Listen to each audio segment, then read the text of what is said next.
Well, thanks for being here, everyone. We'll go ahead and get started. Wanted to do something a little bit different this time, rather than giving over most of the meeting to one single problem area. Want to kind of do a little bit more big picture and reflect back on kind of where we've been, how far we've gotten, and where we're headed. So, first off, I should thank everyone for being here. This has gotten to be a regular community over the weeks. I appreciate people showing up on Zoom, showing up in the field.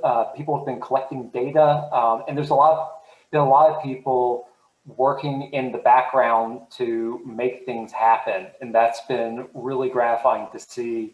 And I hope everyone else, certainly by the end of the day, will feel good about how far we've made it so far and our prospects for making more progress.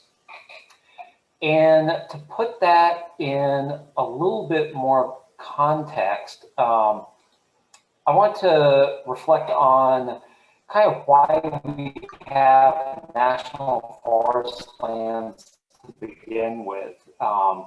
So in the eastern US, national forests were established by the Weeks Act in 1911. And there were two big purposes cited in the Weeks Act for why there needed to be national forests in the first place. One of them was to prevent wildfires. A lot of logging in the early 1900s was done with steam-powered railroad, and they'd send out sparks and catch logging debris on fire. And then the other item that was specifically highlighted in the Weeks Act was the need to protect headwater streams. So that's why we have national forests in North Georgia. And the photo up here, or the two photos, are from the Catawba River, which drains out of the mountains in western North Carolina.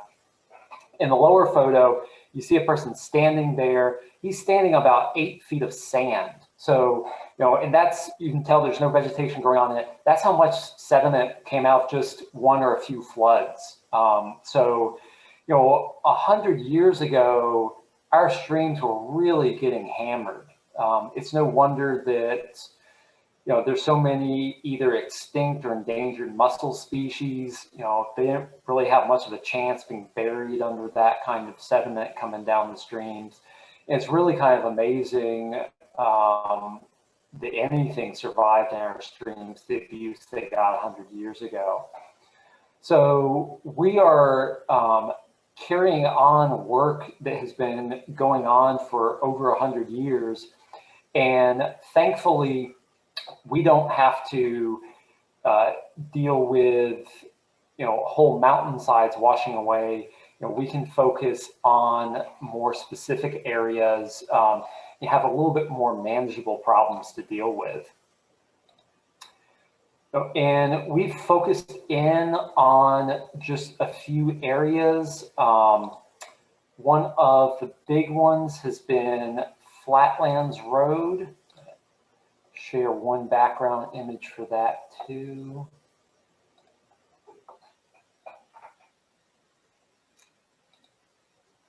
So I think, did anyone here go on that Flatlands Road outing?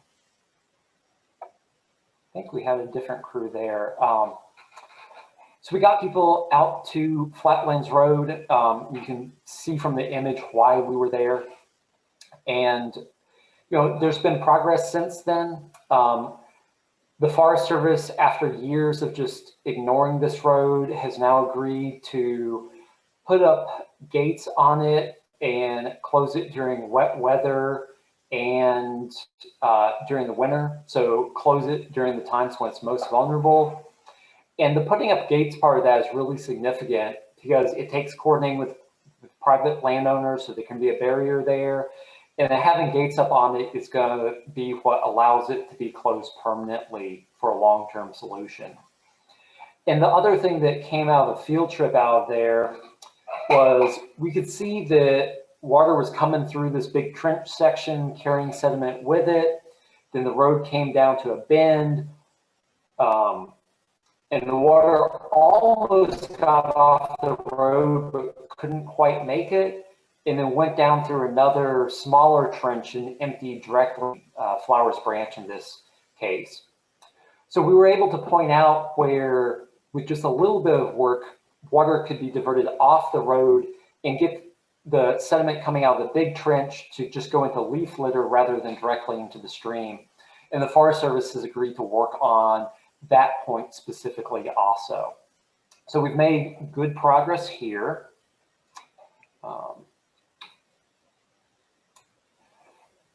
And then just recently we did an outing to Caches Valley Road. Let's see, Susan, you were on that outing, correct?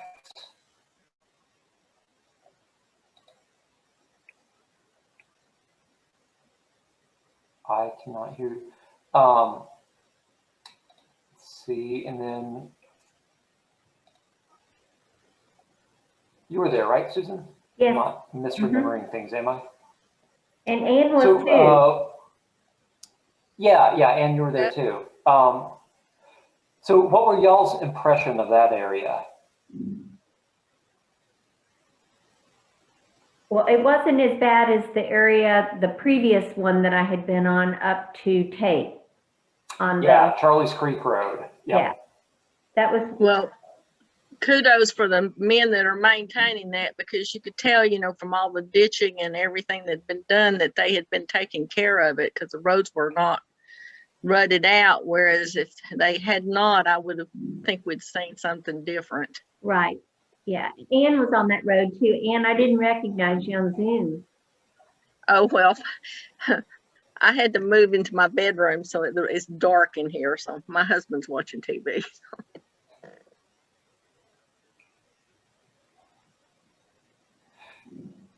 Yeah, there were some takeaways from that outing to me too.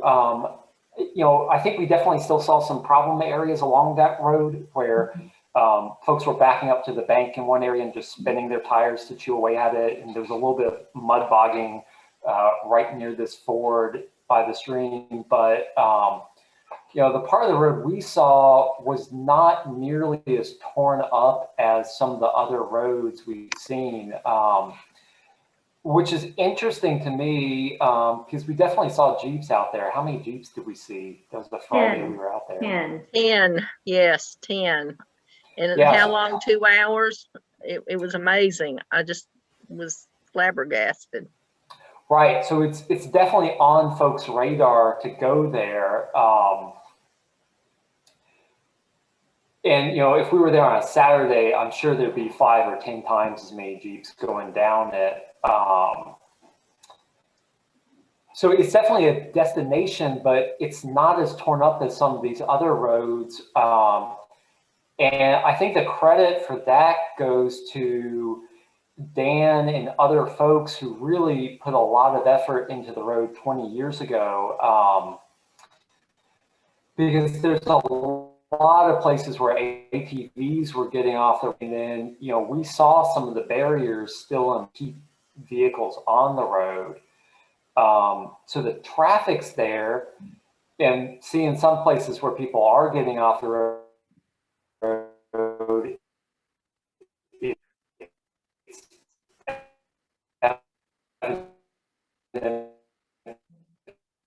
people still have an interest in doing that.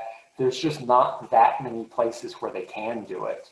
If we can keep folks on the road and not have the whole area become a playground, still be on the road without causing nearly as much damage to the streams.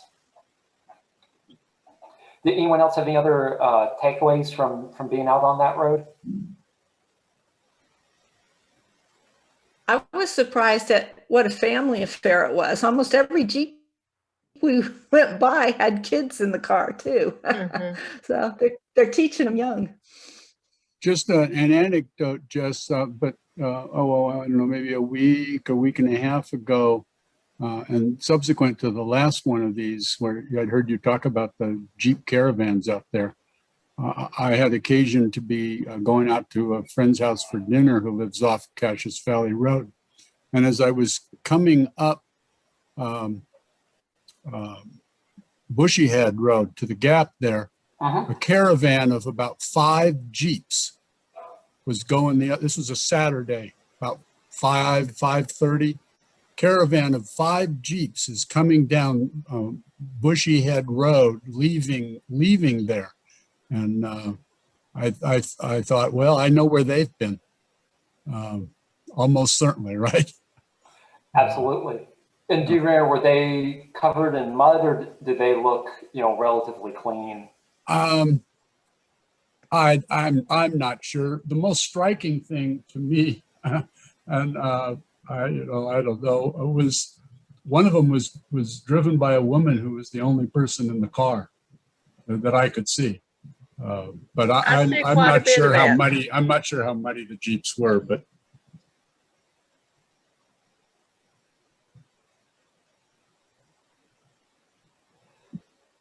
Yeah, I think that's a pretty typical kind of group that's going out there. It's a social activity. Either with like a family going out or a whole group of friends that this is the club they're active in on the weekends. And then moving on, one of the other big roads we've been working on is Charlie's Creek Road up in Towns County. And this is a road that's been known to have problems for years. There was a big event that was starting in Helen. I think there were like 1,300 Jeeps there. It was a big annual event, and this was one of their destinations. Melanie, you helped get a group out there, and we checked it out in the field. Actually, this is your photo, I believe, Melanie, and confirmed that, yeah, it's still a mess, both in terms of actually, Melanie, you've spent more time out there than I have. Do you want to describe why it's a mess? Yeah, sure. It is. It follows right along Charlie's Creek, so it's for part of the stream as it crosses Tallulah River, and it has become like you said, a very popular destination with those Jeep caravan clubs, and the off-roader clubs, if that's what you want to call them. So we see 50, 60 at a time coming up there together on the weekends and just tearing through there. And they've gotten off-road quite a bit. In several areas, they've made ways to get off the road and made these little, I call them playgrounds, little mud bogging playgrounds. And it's just made a terrible mess. I think Susan was on that outing with me as well, so she can attest to how bad it looked. And in several areas, it's the road mud is draining right down and directly into Charlie's Creek, and so it's a mess. But I think with all the there was a community meeting out in Tate City that Eddie helped organize, I think, and so I think along with that and some other groups that have been advocating like we have been, they've gotten out there and cleaned it up. The county has, last I heard, I think they've gone all the way through and finished it up. I think one of the biggest problems was the entrance. As you cross the Tallulah River, it had gotten so worn away that the Jeeps were not even using that entrance anymore, had made their own entrance. They had torn down the Forest Service sign and had made a different entrance and exit to the river. So I know that the Forest Service has or not the Forest Service, but the county has fixed that entrance now, and hopefully the sign's back up. I haven't been over there, but so the county has taken care of that road. I think it's in pretty good or better shape now. The Forest Service is still, I think, working on their portion of the road that's a spurs off of Charlie's Creek. So I think this is a huge deal and a cause for celebration. Like the county doing maintenance on that road is a real victory.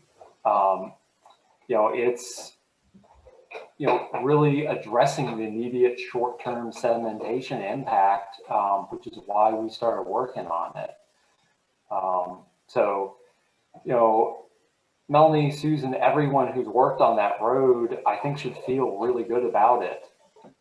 And this is where you need someone who's a better cheerleader and more enthusiastic to really convey what a victory this is. I hope everyone sees it as a victory. And the ranger, Ryan Foote, called me the other day.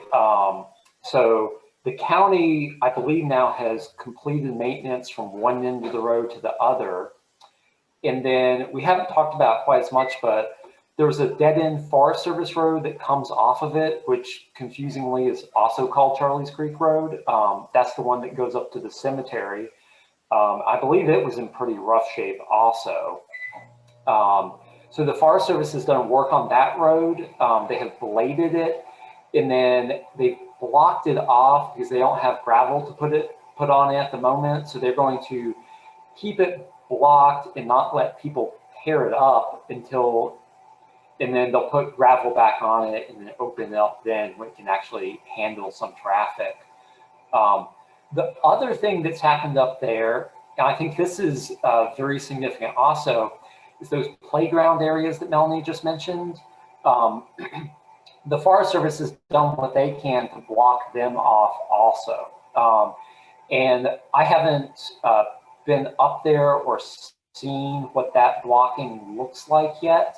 So I don't know exactly how they've blocked them, but Ryan mentioned blocking those kind of exit points from the road and also putting some grass on them to kind of stabilize them a little bit too.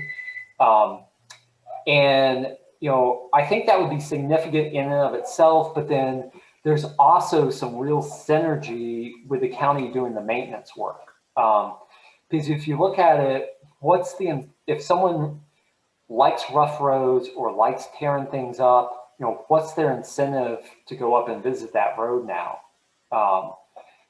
Fording the Tooele River is still fun, but they can do that without tearing up the whole road. But once they get past the ford, it's not really an exciting place to go anymore. Ryan also mentioned that he had one of his staffers up there on the weekend after they had done that work. And there were still Jeeps kind of coming off that road because it's a known place to go. But they were clean and not mud spattered. That's why I asked him that question a minute ago. Because if folks are just driving through on a graveled road, that's not a problem in and of itself. But if they're coming out splattered in mud, then we know we've got issues. Jess, did the county put down gravel, I assume? So I do not know that detail yet. I was hoping Eddie was going to be here since she's actually looked at that road. No one else that's here today has been up there and seen it since the county worked on it, have they?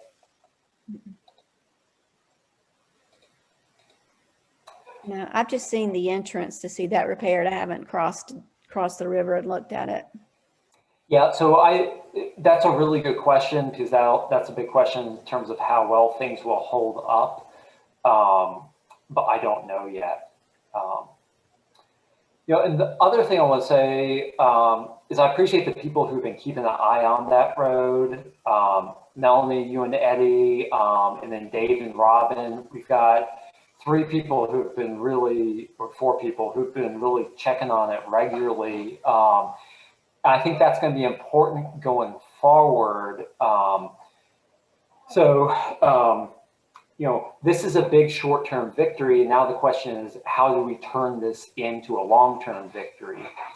And I think one thing that's going to be important in the short term is keeping an eye on those blocked exit ramps to the playground areas and letting the Forest Service know whenever we see anyone cutting out blocks or finding new ways around blocks.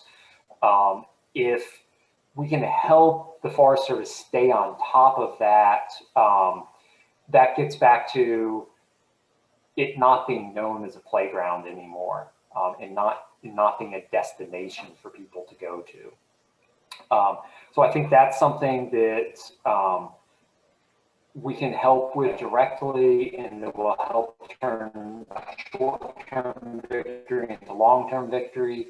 You know, another element, excuse me, the law enforcement, and you know, folks in Tate City, both Eddie and Dave, who have been on previous calls here, have been talking to the sheriff. The sheriff has committed to doing regular patrols out there, and traffic stops.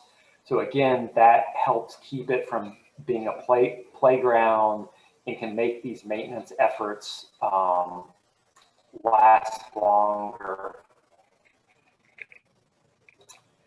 And then one other point. Yeah, and then it's also going to be important for folks, particularly in that community, to continue following up with the commissioner.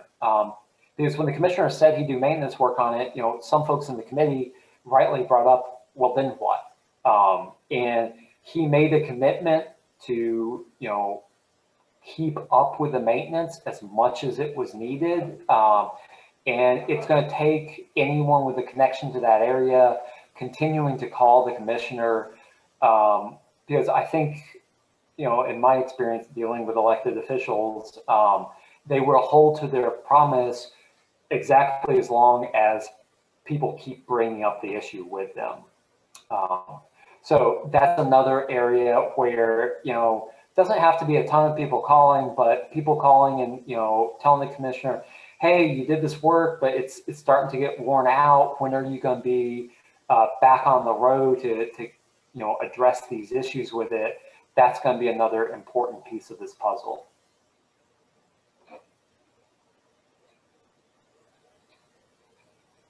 So I feel like I've talked enough for a minute. Anyone else have any thoughts on Charlie's Creek Road or the developments there?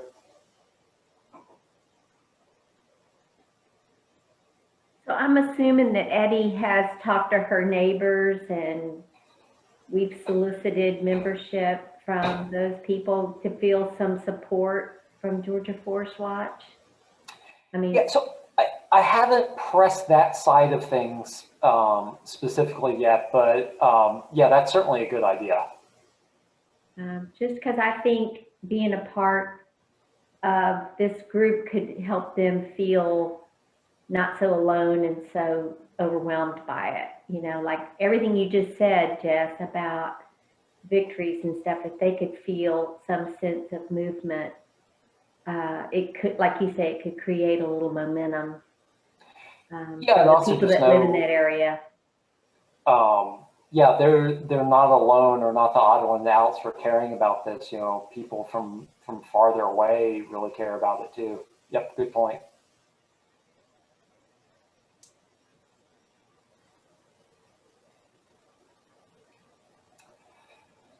So I mentioned that Ranger Foot called me to tell me about the Forest Service work out there. When he did, he gave an update on another road we've been working on, Darnell Creek Road. Let me see if I can pull up an image of it right quick.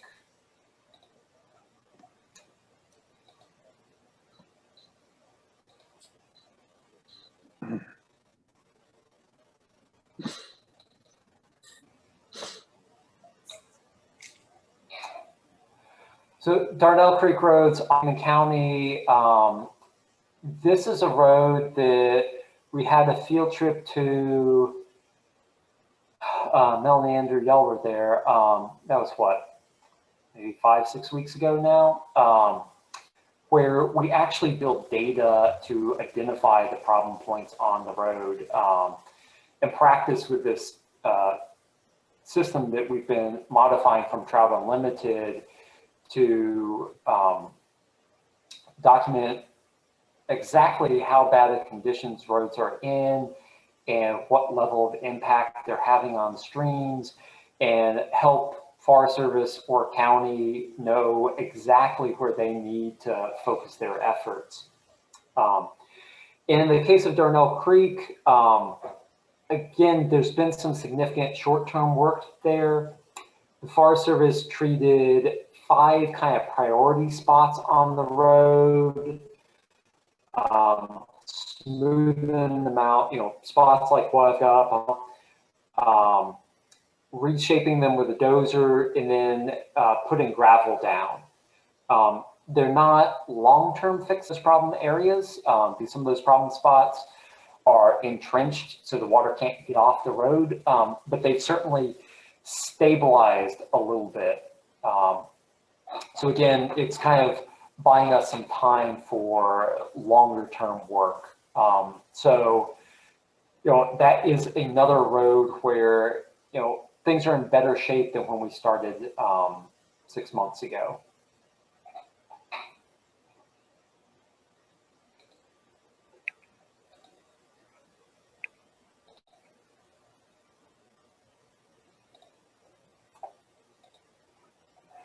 So those are the big roads we've been working on, and those are the main updates I have on them.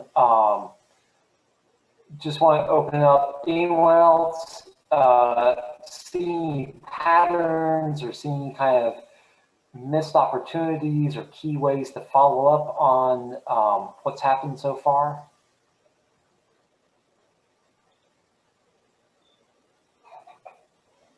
Well, I would agree with you.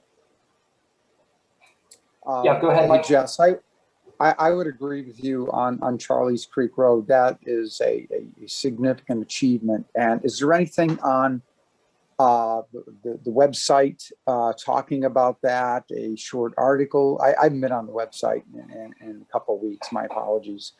But would it be worth a press release, for example? Something going out? Yeah, I think that's a really good question. So we don't have anything else up on the website yet. I've just been busy with a number of tasks. But Mike, I was actually hoping to follow up with you about a press release. I was thinking that because we have more to report now, the local papers would be more interested in it. Yeah.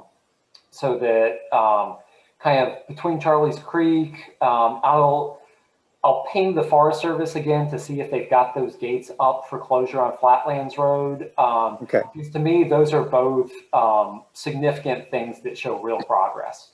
I would agree. I would agree. They're very, very strong. So I'll be happy to go over one day next week and try to get some after photos to go along with our before photos. Maybe that would be good to go along with the press release. I like that idea. Perfect. Yeah, I like that. Yeah, before and after is really powerful. Thanks, Melanie. Yeah, and thanks, Mike, for being willing to help with the press release side of it. That's great. It's like an info commercial. So before and after. So just kidding. So yeah, I think that'll be a very productive follow-up. So I want to mention one other place that we'll be going next. And again, I got one picture of it. So in August, we're going to be talking about Trey Mountain Road. Road Forest Watch has been dealing with for years. We've gotten the Forest Service to shut down the worst part of it. Sadly enough, this image up on the screen here, this isn't the worst part. The part that's still open has got some serious problems. So we're gonna do a little bit of a deeper dive into Trey Mountain Road and talk about some of the issues surrounding it and what we can do there. Now that we have some experience that's paying off, and kind of kicking things off, we've got an outing planned to kind of some of the pretty parts of the surrounding area. That's going to be, just next Thursday, the 8th. And I believe Andrew told me that outing was full. So if you haven't signed up, you can get on the wait list if we have any slots open up for that. But we'll be going back to that area later with another outing that's going to be more focused on the kind of problem spots out there. And we've also had another outing out there already map a few of the illegal ATV trails. So this is another road that's a major Jeep destination. Andrew, you've been out there more recently than I have. You have anything to add on Trade Mountain Road? No, I'm excited to kind of see what the status is recently. It's been a bummer for me not to be able to get past this one spot here, and just throughout the time of 1 year, it's changed a lot. So it's going to continue to change unless we focus on it. Yeah, in some ways, the places that are changing rapidly are where the efforts are most needed.